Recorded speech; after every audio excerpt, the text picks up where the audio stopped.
Hoy vamos a nuestro segundo capítulo de nuestra serie donde estamos estudiando la vida de Gedeón.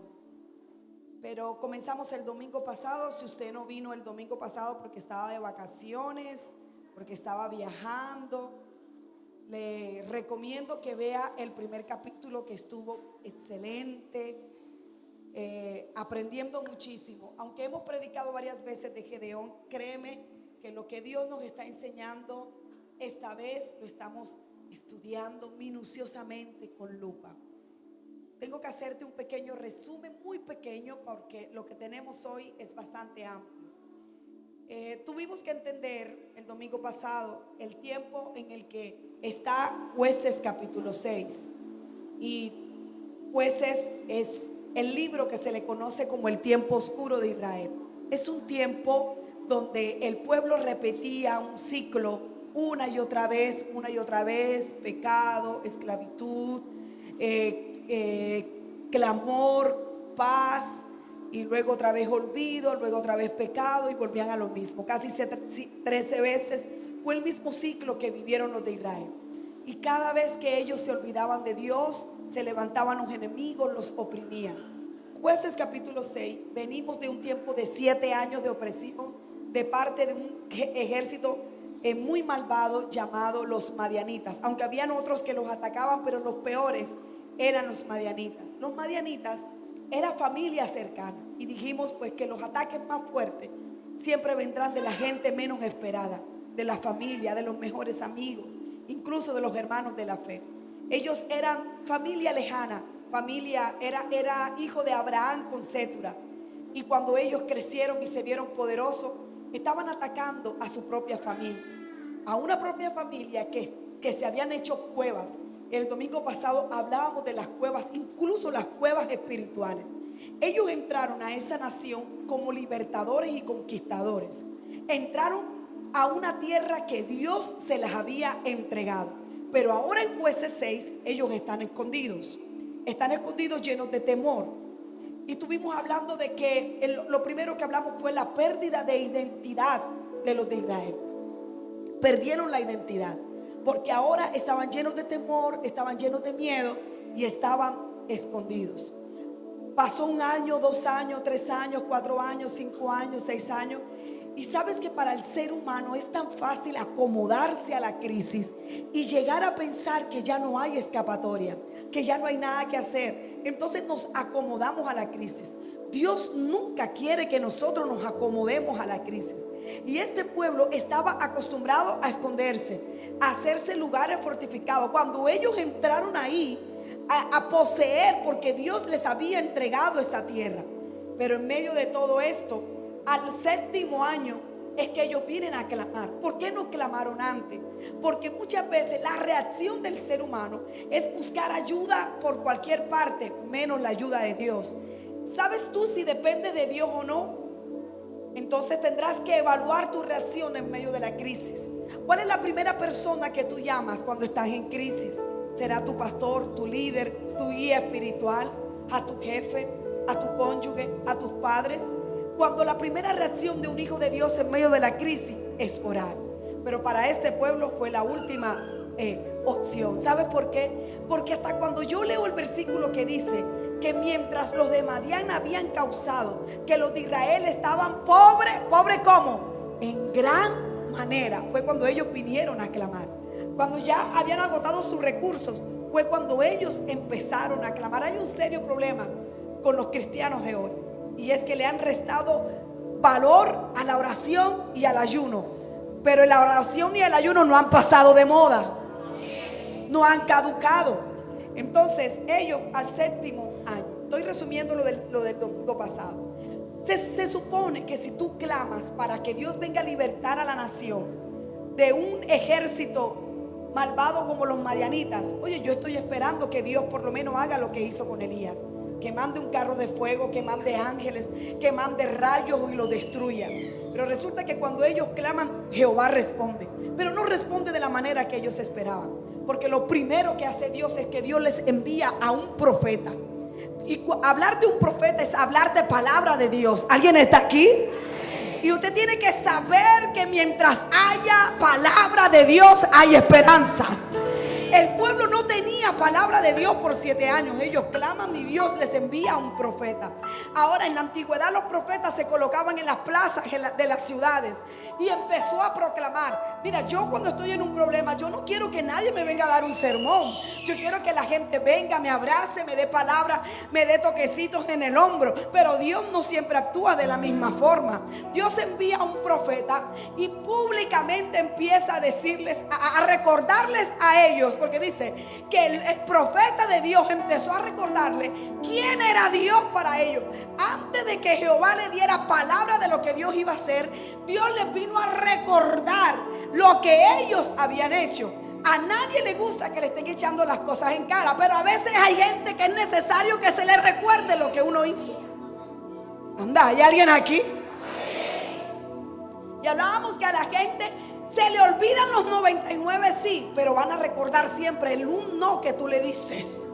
Entonces viene Dios y le dice, ¿saben una cosa? Estaba todo el pueblo, y lo decíamos el domingo pasado, sonó el shofar, tú, hay palabra, toda la comunidad se fue a la plaza central y empieza Dios a decirle, ustedes se olvidaron de mí, a ustedes se les olvidó que yo los saqué de Egipto, se les olvidó que yo los atravesé por el mar rojo, que yo les di maná, que yo les di agua, que yo les di agua de la peña. A ustedes se les olvidó todo eso. Es más, cuando los metí en esta tierra, yo les dije a ustedes que no adoraran a los dioses falsos, que no adoraran a Baal ni a la diosa Cera, pero ustedes lo hicieron, se olvidaron de mí. El pueblo no tenía nada que responder, porque efectivamente el pueblo se había olvidado de ellos. Y de repente es como una película que comienza todo desolado, luego en una plaza todo el pueblo, pero ahora la escena cambia. Y ahora la escena nos lleva a que después del profeta que está hablando al pueblo, ya no está el profeta de Dios. La Biblia no nos dice ni cómo se llamaba el profeta, pero ahora todo cambia de escenario. ¿Sabes que yo nunca lo había visto de esta forma? Porque mientras yo estoy enfocada en lo que el profeta le está diciendo al pueblo, ahora viene una escena que nos vamos a enfocar hoy, donde aparece el ángel de Jehová. El domingo pasado les enseñaba que este ángel de Jehová era una cristofanía, lo que se conoce como la encarnación de Cristo antes de Belén, antes de su nacimiento terrenal. Aquí hubo una cristofanía. Es el mismo Jesús que se le aparece a un hombre llamado Gedeón, el cual su nombre significa el que derriba. Los próximos domingos usted va a entender el nombre profético de Gedeón. Y él se le aparece, pero ya no en la plaza pública, ya no hablándole al pueblo, ya no hablándole a la multitud. Ahora vemos al ángel de Jehová, es decir, al mismo Jesús sentado. Y esta posición de estar sentado era una posición de gobierno, era una posición de yo todavía estoy a cargo. Y vengo a decirle a alguien en esta mañana, Dios todavía está a cargo de tu vida, de tu familia. Él está al control, Él no ha perdido el control de nada. Pero está sentado debajo de un árbol, de una encina. Una encina es un árbol longevo o viejo, de raíces profundas. Está en una casa específica. El próximo domingo que vayamos a predicar, usted va a entender. Yo estoy súper emocionada de llegar al tercer capítulo de esta serie, del por qué en esa casa, por qué tiene que mencionar el padre de la persona con la que él está hablando. Tiene un encuentro con un hombre llamado Gedeón. Él está sentado, él está en calma. El pueblo estaba desesperado, ya había recibido palabra de Dios, pero ahora viene una conversación de tú a tú. Y yo quiero que tú te imagines esto, que aquí está el ángel de Jehová, pero el que está sentado en esa silla eres tú. Y cuando esta conversación comienza poco a poco, que es lo que vamos a estudiar hoy, de verdad que vamos a aprender muchísimo, porque nos parecemos demasiado a Gedeón. En la conversación que tuvo con el mismo Jesús, con el ángel de Jehová. El ángel de Jehová, lo primero que lo saluda, y él le dice, Jehová está contigo. Yo quiero que tú saques tu dedo profético y le digas a la persona que está, dile, Jehová está contigo, díselo.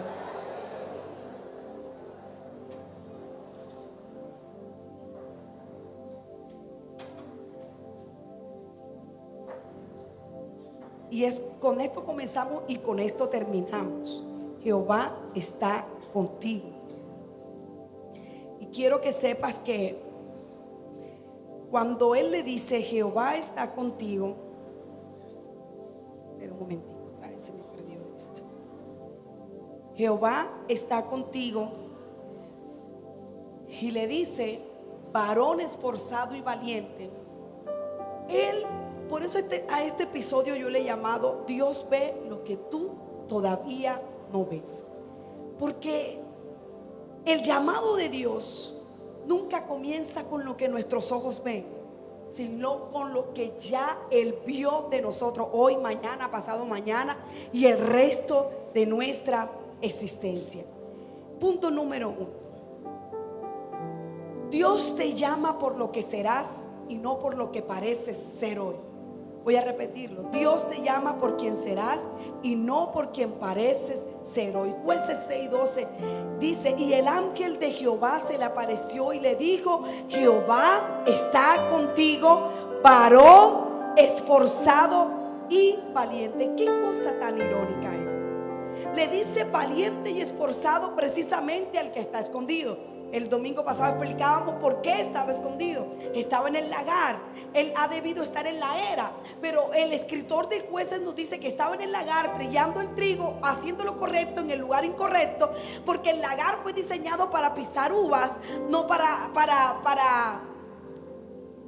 sacudir el trigo. Entonces él estaba en el lugar correcto, haciendo lo correcto en el lugar incorrecto. Pero ahora viene el ángel de Jehová, viene el mismo Jesús y le dice que él es valiente y esforzado. Y con eso quiero comenzar en esta mañana, porque Dios no estaba describiendo el presente de Gedeón, él estaba anunciando su destino. Y alguien tiene que saber aquí que a Dios no le importa tu historia, a Dios le importa lo que va a pasar después de él, después que tú tengas ese encuentro contigo. Y ¿sabes qué es lo más maravilloso? Que Dios siempre ha llamado de esa forma. Cuando Dios tiene un encuentro, o cuando Abraham tiene un encuentro con Dios, Dios le dice de que él será padre de multitudes. ¿Cuántos hijos tenía Abraham? Cuando Dios tiene un encuentro con Sara, Sara era estéril, pero él le dice que ella será madre ¿de qué? De naciones. Y cuando Jacob todavía era un engañador, Dios viene, le cambia el nombre por Israel. E Israel significa el que lucha con Dios y prevalece. Cuando Dios vio a Simón, le dijo: tú serás Pedro, que significa roca. No lo era en el momento, pero lo iba a ser. Y yo estoy segura que Dios está hoy diciéndonos a cada uno de nosotros: tú no eres lo que los otros han dicho. Yo te veo como profeta, yo te veo como ministro, yo te veo como millonario, como empresario, yo te veo próspero. Las circunstancias dicen una cosa, pero aquí depende a quién le vamos a creer. ¿Cuánto dan gloria al Señor? Así que Dios tiene la costumbre de hablarle a tu futuro mientras todavía nosotros seguimos anclados a nuestro pasado. Pero el enemigo hace lo contrario. El enemigo siempre nos va a llamar por nuestro fracaso, por nuestros errores, por nuestras heridas, caídas. Pero Dios es especialista en romper esas etiquetas. Mira lo primero. Lo primero es que Dios no le dice: óyeme, Gedeón, ¿cómo estás? Parece ser como que el ángel de Jehová no le importa saber cómo está. No, es que él sabe cómo estaba Gedeón. Él sabe que si estaba escondido es porque tenía temor, porque tenía miedo. Pero a él no va a empezar esta conversación de propósito. Y me estoy adelantando un poco, porque el punto número 2 es cuando el dolor distorsiona nuestra manera de ver a Dios. Cuando el dolor distorsiona nuestra manera de ver a Dios. Versículo 13, ojo a esto. Y Gedeón le respondió: Señor mío, si Jehová está con nosotros, ¿por qué nos ha sobrevenido todo esto? ¿Y dónde están todas tus maravillas que nuestros padres nos han contado diciendo: no nos sacó Jehová de Egipto? Y ahora Jehová nos ha desamparado y nos ha entregado en manos de los madianitas. Espera esto. Él está escondido, pero esta es la mayor declaración que un hombre o una mujer puede recibir: es: Dios está contigo. Casa Nueva Jerusalén, Dios está contigo. Ahora, fíjate que les acabo de decir Dios está contigo y todos dijeron amén. Pero hermano, Gedeón no hizo eso. Ahora vamos a hablar de las preguntas que Gedeón le hizo al ángel de Jehová o al mismo Jesús, y una afirmación. Y la primera pregunta que él le dice es: si Jehová está con nosotros. En otras palabras, ¿dónde está Dios? Venimos de un periodo de 7 años de esclavitud, donde todo lo que nosotros trabajamos, Madián se lo ha comido, se lo ha llevado, y estamos empobrecidos en gran manera. Entonces es la pregunta que siempre nosotros como humanos nos hemos hecho cuando llevamos tiempo orando por lo mismo y empezamos a dudar de que Dios está con nosotros. Fíjate que Gedeón no dudó de la existencia de Dios, sino que dudaba de que Dios estuviera con Israel. Y es lo mismo cuando nosotros pasamos por momentos difíciles, donde el matrimonio sigue igual, donde el diagnóstico no cambia, donde los hijos siguen en rebeldía, lejos de Dios, cuando la economía no mejora. Entonces comenzamos a preguntarnos: ¿realmente Dios está conmigo? ¿Realmente Él está con nosotros? Y yo siempre tengo que mencionar esto. Pero una vez, mientras predicaba aquí mismo en la iglesia acerca de que Dios está aunque no lo sintamos. Tú sabes que hay gente que cree que la existencia de Dios tiene que significar que siempre se te erice la piel, o que se te estremezca el cuerpo, o que estés hablando en lengua. Dios está aunque usted y yo no lo sintamos, porque Dios es más que emociones. Pero bueno, eso se parte de otra historia, porque esto es muy largo. Y vamos a la segunda pregunta. Él duda de que Dios estuviera con la nación, pero luego le dice: ¿por qué nos ha sobrevenido todo esto? Espera un momento, Gedeón. A ti se te olvidó, o yo no sé dónde estabas tú metido, Gedeón, en el momento en el que Dios envía un profeta y empieza a recordarle al pueblo el por qué ellos estaban en esa condición. Diga conmigo: el problema no era Madián. ¿Cuál no era el problema? Madián no era el problema, eso lo vimos el domingo pasado. El problema era la desobediencia del pueblo. Y nosotros necesitamos entender esto. No es que Dios no hable, es que a veces nosotros no escuchamos a Dios. Y Dios empezó a hablarle al pueblo, a decirle: ustedes están en esta condición porque ustedes se olvidaron de mi voz, se olvidaron. Ahora viene nuevamente Gedeón y empieza a decirle al ángel de Jehová: oye, ¿por qué me está pasando todo esto? Como los más buenos de la historia. ¿Alguien aquí alguna vez le ha hecho esa pregunta a Dios? ¿Por qué a mí? ¿Por qué se murió mi familiar? ¿Por qué me enfermé? ¿Por qué perdí mi matrimonio después de servirte tanto? Todos, yo creo que todos absolutamente en alguna temporada de nuestra vida hemos hecho esta pregunta, pero ya Dios le había respondido al pueblo. Y quiero que sepa esto, que el problema no era la ausencia de Dios en Israel, era la desobediencia del pueblo. Y quiero que sepa que aquí aprendemos una gran lección. Y es que no todo sufrimiento tiene la misma causa. Hay sufrimientos que viven sencillamente por vivir en un mundo caído. Porque Jesucristo lo dijo: mientras estemos en el mundo tendremos aflicción. O sea, por favor, miren. Yo siempre lo digo, debemos aprender a vivir la vida con una perspectiva correcta. ¿Y qué es la perspectiva correcta, Andrés? Que no todo me va a salir bien. Dile a la persona que está al lado, dile: lo siento, pero no todo te tiene que salir bien. Dile: lo siento, I'm sorry baby, no todo te va a salir bien.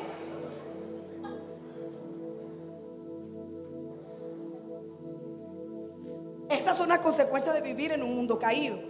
Pero también hay pruebas que vienen de parte de Dios, o procesos que vienen de parte de Dios para formarnos, para formar nuestro carácter, para que le bajemos al ego, para que aprendamos a ser más generosos, para que tengamos un corazón compasivo con el que padece necesidad. Hay pruebas que vienen de parte de Dios para formar, pero también hay ataques espirituales. Esta semana me veía dos documentales impresionantes de un hombre que está en el homosexo, que practica la brujería. Y él cuenta como si nada del mundo todo lo que hacen para dañar a las personas. Y me veía otro documental de la que se dice ser la bruja más poderosa de Latinoamérica, y es colombiana. ¿Y sabe qué decía esta mujer?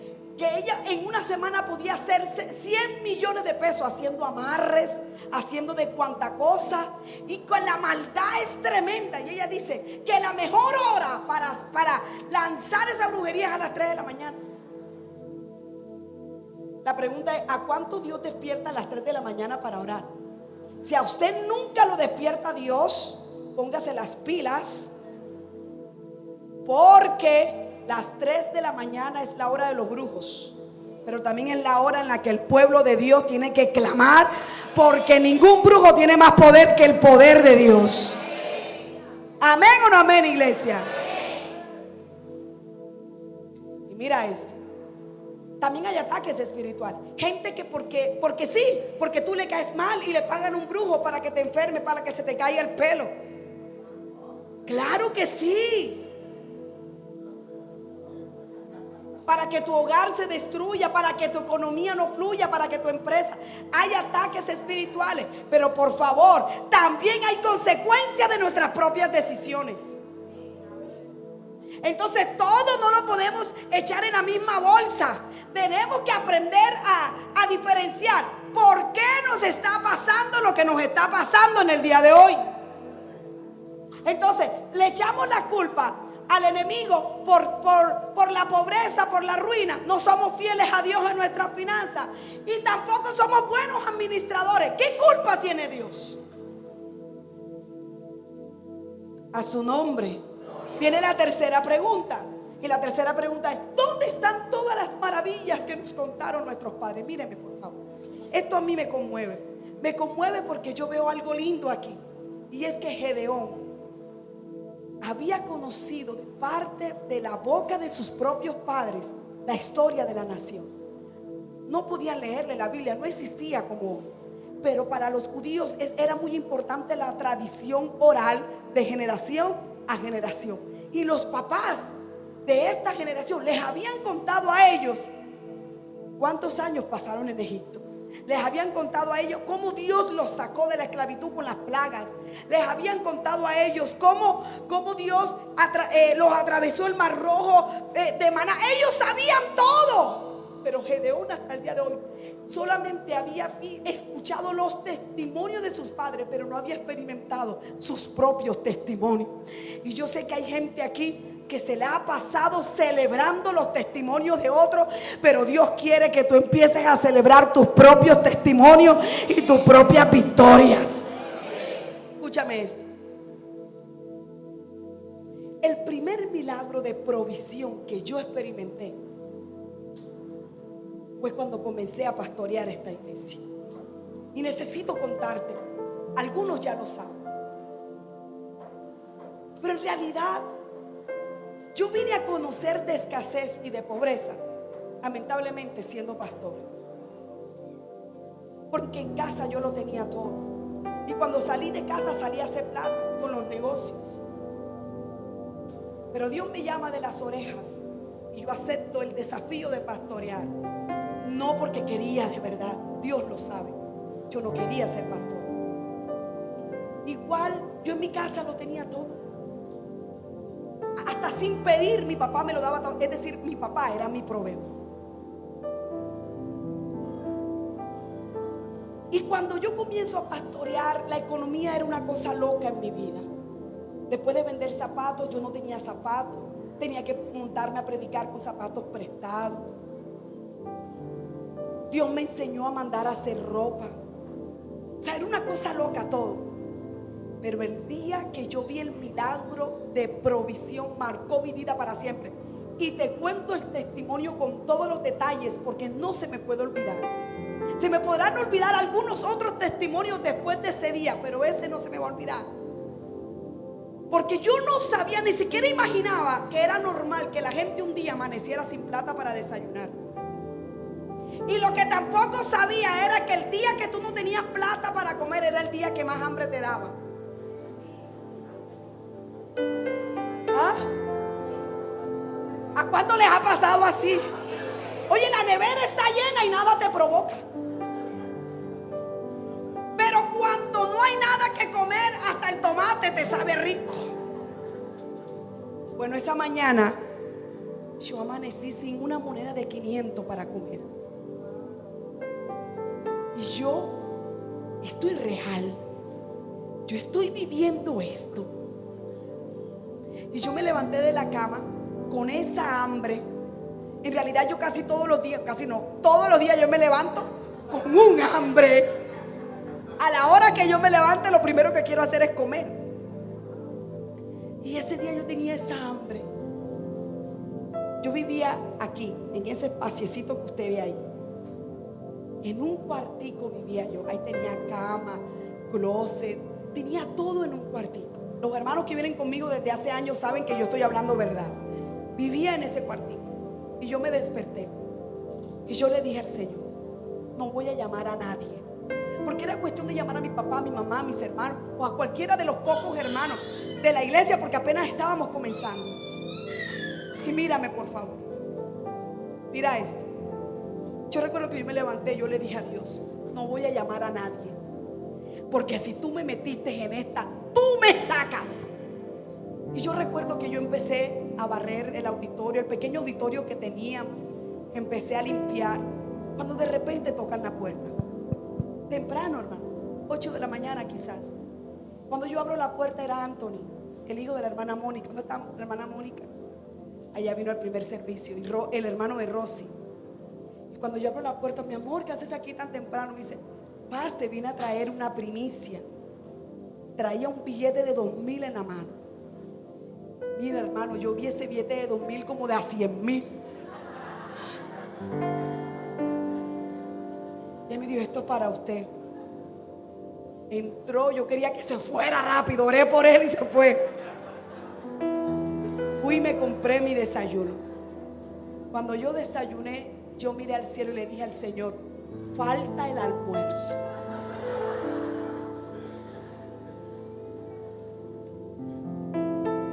Yo seguí, cuando de repente vuelven a tocar la puerta. Y yo abro la puerta. Y era Nini. Nini no vino hoy. Allá está Nini. Nini sabe que yo no estoy echando embuste. Hace 18 años. Y cuando yo le abro la puerta a Nini, Nini traía 2 bolsas de la Olímpica. Yo no le veía la cara a Nini, yo le veía las bolsas.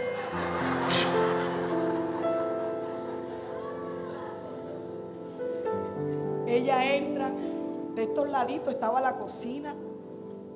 No, allá donde está, de aquel lado donde está Mami Lady, por ahí estaba la cocina. Y Nini puso las 2 bolsas en el mesón y dice: Paz, yo estaba haciendo compra y Dios me dijo que te trajera esto: arroz, aceite, carne, Zaragoza. Yo nunca voy a olvidar que Nini dijo, y cuando yo iba a pagar, Dios me dijo: no se te olvide el jugo, que a ella le gusta tomar jugo. Y aquí te traje las frutas para que te hagas tú. Yo me quedé mirando a Nini y le dije: Nini, espérame aquí, ya ven. Y yo me fui a mi pequeña habitación y me arrodillé y le dije al Señor: ok, te creo. Yo creo que tú eres mi proveedor y que no me vas a dejar. Y ya han pasado 18 años y Dios no me ha dejado y sé que no me va a dejar. Experimenté mi propio milagro de provisión. Mi primer milagro de provisión. Y de ahí han venido los demás. Así estaba Gedeón. Gedeón estaba diciendo: sí, yo he escuchado mucho, pero yo quiero ver mi propio milagro. En esencia era lo que estaba diciendo: ¿dónde están las maravillas? Tú no eres el Dios que sana, ¿por qué yo estoy enfermo? Tú no eres el Dios que prospera, ¿por qué en mi casa hay tanta pobreza? Tú no eres el Dios que restaura, mira cómo está mi familia, mira cómo está mi generación. En esencia era lo que Gedeón le estaba diciendo al Señor. Y para rematar, lo último ni siquiera es una pregunta, es una afirmación. Y le dice: Jehová nos ha desamparado. Tremenda seguridad la de Gedeón. Y dice: y nos entregó en manos de Madián. En otras palabras, nosotros somos los inocentes, tú eres el culpable. ¿Y cuántas veces hemos culpado a Dios por las consecuencias de nuestras malas decisiones? ¿Cuántas veces hemos culpado a Dios y hemos renegado de Dios? Hemos dejado de congregarnos, hemos dejado de servirle. Mire, yo hablo especialmente a los jóvenes aquí. Yo no entiendo cómo los jóvenes se dan el lujo de dejar de servir al Señor. Ustedes no tienen idea lo que significa entregar una juventud para el Señor.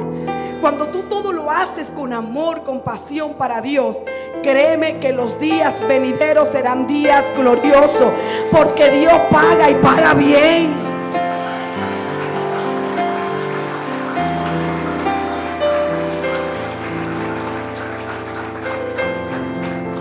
Ok, ¿sabes algo?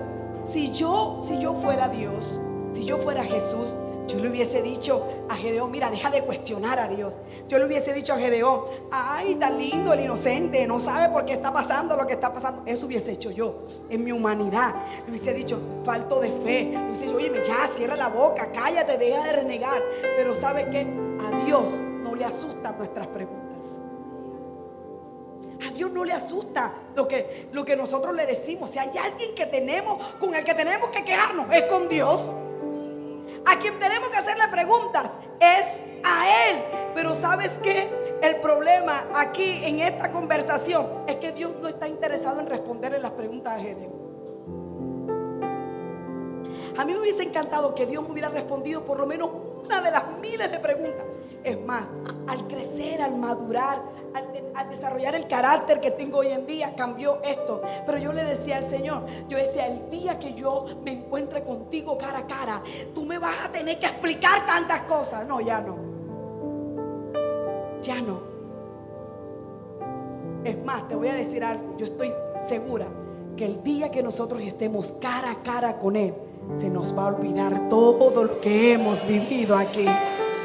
Porque cosa que ojo no vio ni oído oyó son las que Él tiene preparados para nosotros. Así que Gedeón estaba anclado a su pasado, en su historia, lo que vivimos. Pero Dios estaba preparando un gran futuro. Y hay preguntas que Dios no responde con una explicación. Las responde convirtiéndote a ti en parte de la respuesta.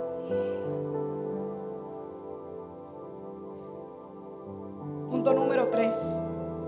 Dios no siempre responde tus preguntas, te da propósito. Dios no siempre responde tus preguntas, te da propósito. Jueces 6:14 dice: y mirándole Jehová le dijo: ve con esta tu fuerza y salvarás a Israel de la mano de los madianitas. No te envío yo. Imagínate la escena, por favor. Está el ángel de Jehová sentado. Y está: Señor, mira, es que tú no dejaste, tú no desamparaste. Y viene Dios con toda la calma y le dice: ve a salvar a Israel. Dios nunca va a perder la calma con nosotros.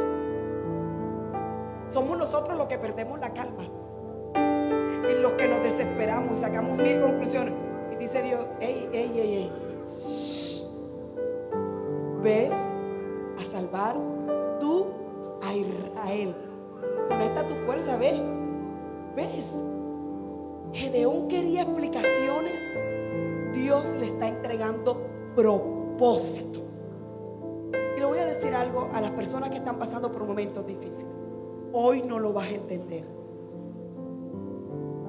pero créeme que esta crisis que hoy estás atravesando será el gran propósito con el que tú servirás a tus generaciones. Hoy no lo entiendes. Hoy peleas con Dios, le reclamas a Dios. Dios no se va a poner de tú a tú contigo, olvídalo. Tú quieres respuesta. Yo no voy a estar gastando mi tiempo dándote respuestas, Gedeón. Entiéndelo eso. No, yo te voy a entregar en su propósito. Y cuando yo entiendo el propósito del por cual Dios me llamó de la manera que me llamó, me sostiene de la manera que me sostuvo, o lo que sea, entonces tú dejarás de pelear con Dios y sabrás que el propósito es mayor que la crisis. El propósito es mayor que la crisis. Pero ahora él le dice: Gedeón, ve con esta tu fuerza. ¿Cuál fuerza si estaba escondido? Hermano Romy, ¿qué vio Dios en Gedeón que no vio en los demás? ¿Qué vio Dios en Catherine que no vio en otra? ¿Qué vio Dios en ti como para que Ronaldo hoy esté ministrando en la alabanza? Caramba, no había mejores que Ronaldo. ¿Qué vio Dios en Esdra? Ese flacuchento largo, ¿qué vio Dios en él?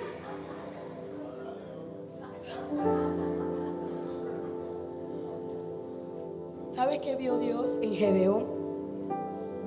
La disposición de salir adelante, aunque todo a su alrededor estaba hecho un caos. Porque ¿sabe dónde estaba Gedeón? Sacudiendo el trigo. En otras palabras, mi familia no se va a morir de hambre. Aunque Madián esté alrededor, yo voy a llevar pan a mi casa. Dios nunca va a llamar a un desocupado. Él siempre va a llamar a alguien que esté ocupado. Dios no va a llamar a los que se acuestan: ay, esto está malo, esto está terrible, y todo el día durmiendo. Dile al que está al lado: eso es contigo.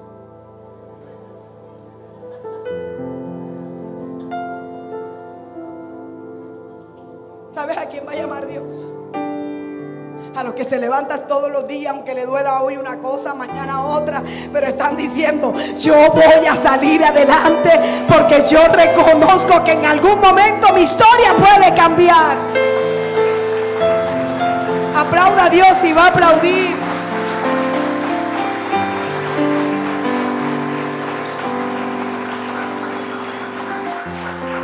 ¿Acaso Dios no vio el miedo de Gedeón? Sí lo vio. Dios no ignora nuestra realidad, pero Él tampoco va a permitir que nuestra realidad determine nuestro destino. Él ve el miedo, Él ve el temor, Él ve tu cansancio, tu enfermedad, lo que tú sientas. Pero ¿sabe algo? Dios no llama a personas terminadas.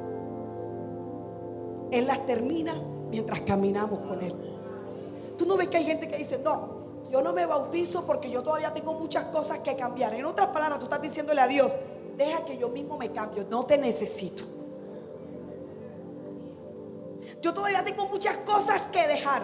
Mira, al momento de tú dar el primer paso, Dios va a ir haciendo la obra poco a poco.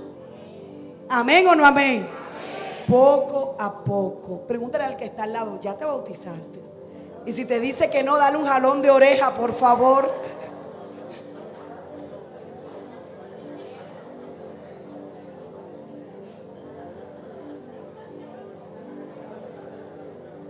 Pero mira lo que viene después. Viene el ángel de Jehová y le dice: escucha.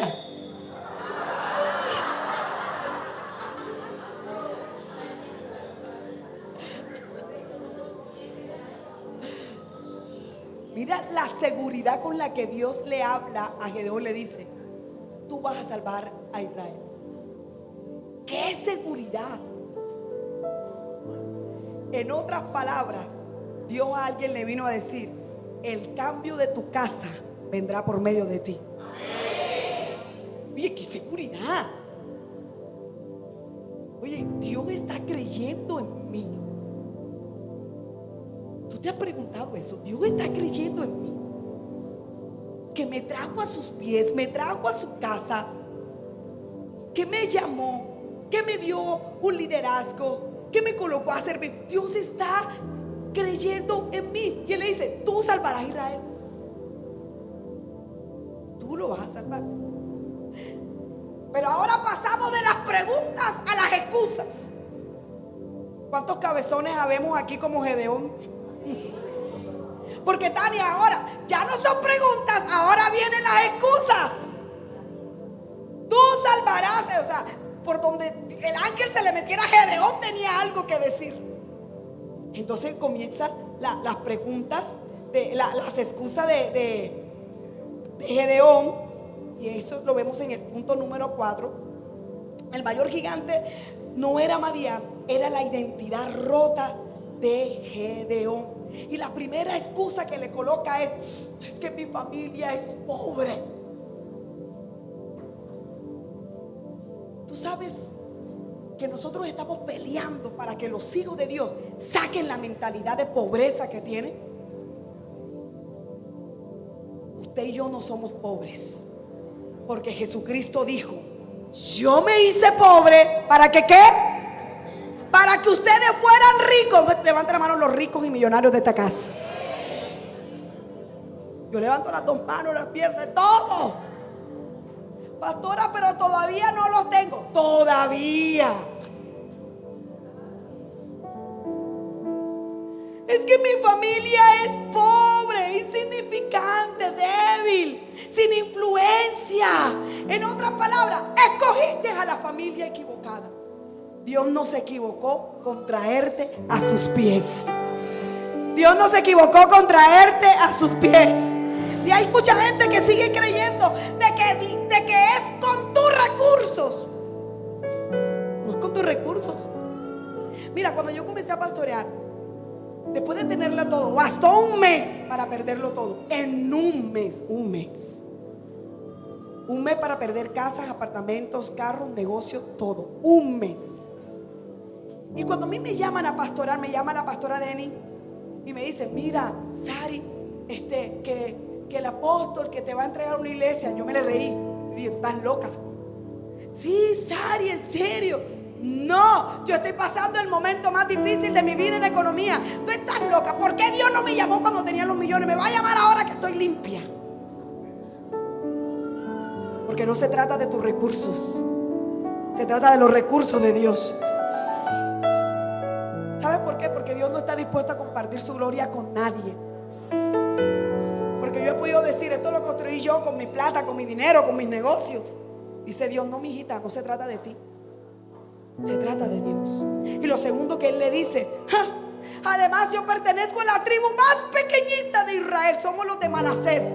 Manasés fue el primer hijo que José tuvo en Egipto, cuando él era el gobernador. Y Manasés significa el que hace olvidar. Óyeme, qué irónico que el nombre, eso está en Génesis 41:51. Pero qué contraste, el nombre que nació para recordar que Dios hace olvidar, ahora lo está menospreciando.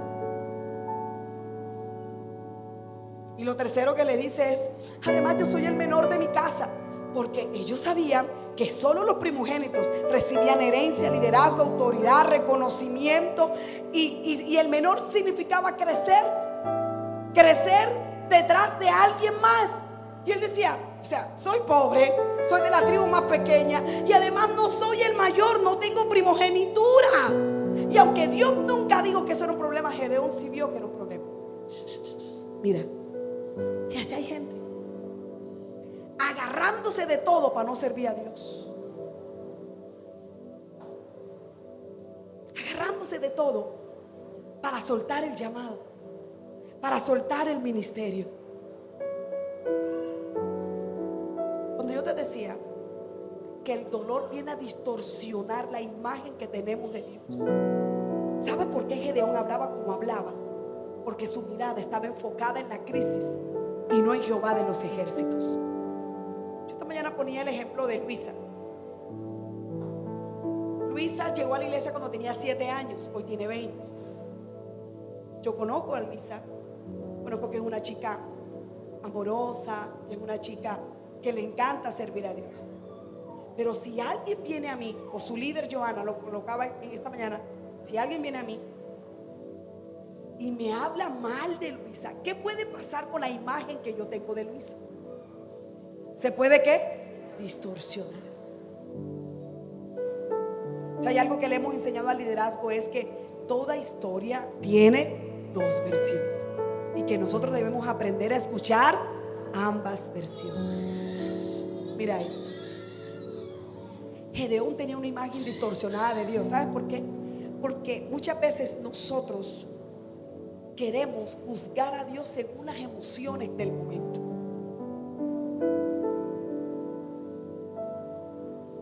Pero ahora él se estaba viendo a sí mismo. Esto me da a entender que los madianitas no solamente fueron a robar trigo, también robaron identidad, robaron fe, robaron valentía, le robaron mucho. ¿Qué te ha robado Madián hasta el día de hoy? A tal punto de que te acostumbraste a la crisis, te acostumbraste al dolor y crees que no lo vas a lograr, crees que no vas a seguir. Es más, ya no escuchas a Dios. Algunos de ustedes están aquí sentados, pero están pensando en la crisis. Están pensando enfrentarse a los lunes. ¿Sabes? Para mí antes los lunes eran terribles. Los lunes era enfrentar, pagar deudas, compromisos, enfrentar a la gente. Quizás alguien al salir de aquí tiene que enfrentar al dueño de la casa porque no hay para el arriendo, orando para que no lleguen a cortar la luz, el agua. Pero ¿sabe qué es lo bueno de todo? Que estás en el mejor lugar.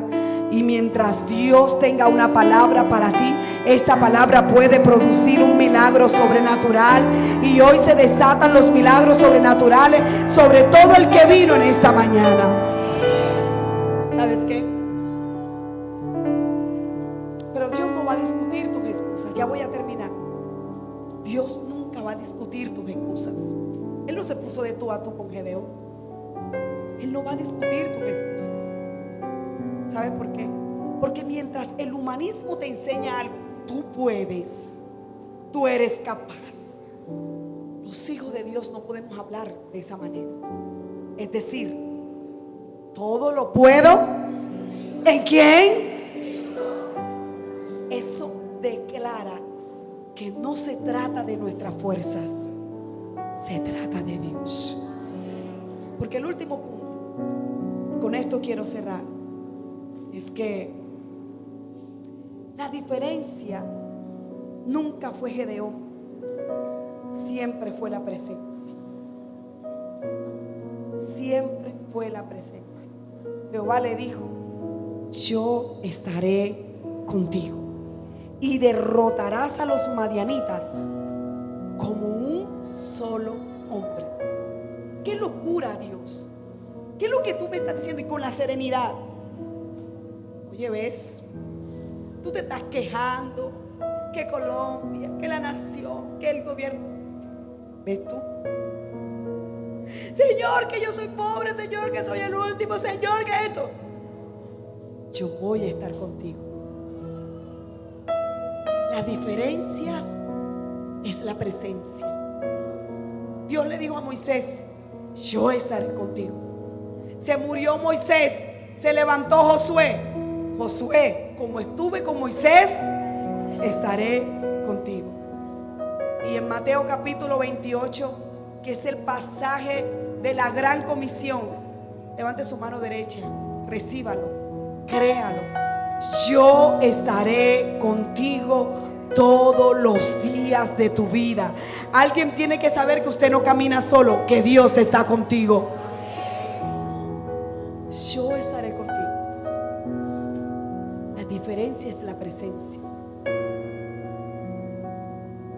Cuando tú entiendes que tú no estás solo o no estás solo, recuerden que la soledad no es ausencia de personas, la soledad es ausencia de Dios. Voy a repetir eso para los que dicen: es que yo me siento solo. La soledad no es ausencia de personas, la soledad es ausencia de Dios. Yo te lo digo con toda honestidad. Con todo lo que a mí me ha pasado en la vida es para que yo estuviera resentida con Dios, para que yo estuviera enojada con la vida. Yo creo que cada vez que pasan los años yo quiero disfrutar más de esta bendita vida. Aunque haya traiciones, aunque gente te deje, aunque a veces todas las cosas no salen como uno espera, pero la vida es hermosa. Porque la diferencia la hace su presencia. Mira esto. A partir de los próximos domingos tú vas a entender este orden. El pueblo estaba clamando para que Dios los libertara de un ejército. Lo primero que hizo Dios fue decirle al pueblo: esta situación es porque ustedes se olvidaron de mí, porque ustedes fueron desobedientes. Pero luego Dios tiene que tratar con la vida del libertador, o de manera personal con él. Yo no entiendo cómo hay gente que quiere la paz para Colombia y ellos están de pelea con todo el mundo.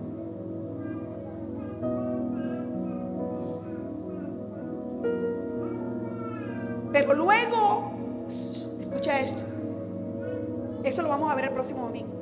Luego viene la limpieza del hogar de Gedeón,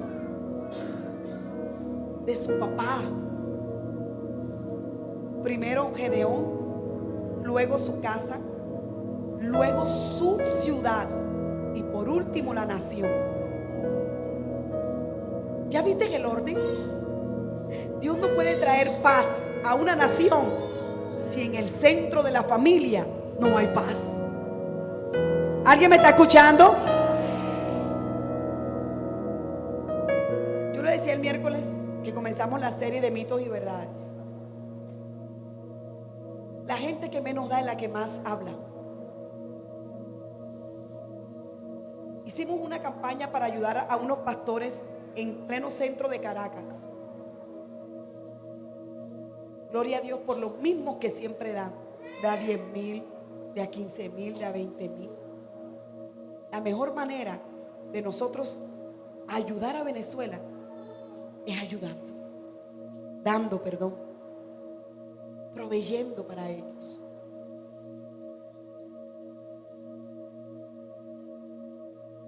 Y a veces nos quejamos que cuando estamos en el momento duro, nadie nos ayuda. Y la pregunta es: ¿a quién ayudaste tú cuando estaba en momento difícil?